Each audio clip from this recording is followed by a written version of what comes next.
ये ड्रामा नाज़रीन व सामीन बहुत ही ज्यादा इंटरेस्टिंग होता जा रहा है। बदीन ऐसा मजा आ रहा है, इस ड्रामे की तो हमें आदत हो चुकी है जनाब। अच्छा जी, नई प्रिडिक्शन ही सुन लीजिए। हाल अपने नापाक इरादों में हो चुका है कामयाब। उसकी दिली तमन्ना थी कि वो ससुराल में नरमीन के सामने ही रहे, यानी कि उसको देखता ही भी रहे और सताता भी रहे। नेहाल धोखेबाज तो है, नरमीन को धोखा तो दिया, लेकिन न जाने क्यों वो नरमीन से अभी ही दिल में मोहब्बत जरूर करता है। नेहाल नरमीन को खुश नहीं देख सकता हुमायूं के साथ। निहाल ने नरमीन की बहन के साथ मोहब्बत की शादी नहीं की, बल्कि सताने के लिए और नरमीन के पास रहने और उसको देखने के लिए शादी की है। नरमीन की बहन तो माहीन, वो तो सिर्फ बिल्कुल पागल हो चुकी है। वो बार हर वक्त नेहाल नेहाल करती है, लेकिन उसको नहीं पता नेहाल अंदर से कितना बेईमान है, धोखेबाज है। वो महीन से मोहब्बत नहीं करता, बल्कि उसको धोखा दे रहा है और किसी भी वक्त उसको डस सकता है। अच्छा जी, निहाल की बात सुन लीजिए। निहाल जो कि अपनी बहन साल अपनी बीवी से कहता है, अब किराए का घर इतनी जल्दी नहीं मिल रहा, फलां घर का किराया बहुत ज्यादा, फलां घर का माहौल अच्छा नहीं, फलां की गली ठीक नहीं, फलां का दरवाजा छोटा है और फलां के किराएदार मोहल्लेदार ठीक नहीं है।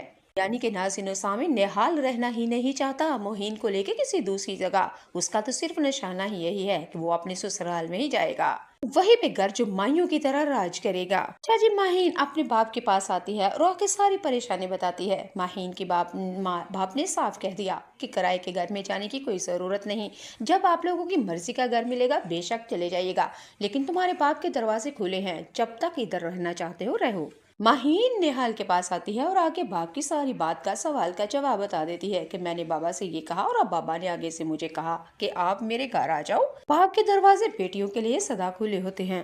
बस ये सुनना ही था कि नेहाल के तो वारे न्यारे हो चुके हैं। नेहाल यही तो चाहता था, काश वो दिन आए। आखिरकार वो दिन आ पहुंचा है। अब वो क्या करेगा, बस हर वक्त तुबा अनवर को देखा करेगा, प्यार मोहब्बत करा करेगा, फ्लर्ट किया करेगा, तंग किया करेगा और मियाँ बीवी यानी कि हुमायूं और उसकी बीवी तुबा अनवर के दरमियान में लड़ाइयाँ डालेगा। और नाज़रीन और सामिन, मैं आपको बता देती हूँ, इस ड्रामे के अंदर तुबा अनवर यानी कि थोड़ी सी कच्ची है अकल की। हुमायूं को देखती है तो बिल्कुल मक्खन की तरह पिघल जाती है और बर्फ की तरह ठंडा ही पानी हो जाती है। लेकिन निहाल की बातें सुन के एक दफा बहक भी जाती है और उसकी बातों में आ भी जाती है। लेकिन ये तो हुमायूं की मोहब्बत की ताकत है कि हर दफा इसको समझा लेता है। चले अब बता ही देती हूँ कि निहाल जब इस घर में आएगा तो इन दोनों मियाँ बीवी के दरमियान में काफी ज्यादा लड़ाइयाँ, फसाद, तमाशे, तलाकों तक नौबत आ पहुंचेगी और हमारी तुबा अनवर हुमायूं से यानी कि बीवी अपने शोहर से नफरत करने लगेगी और एक दफा फिर हमारा हुमायूं रोएगा।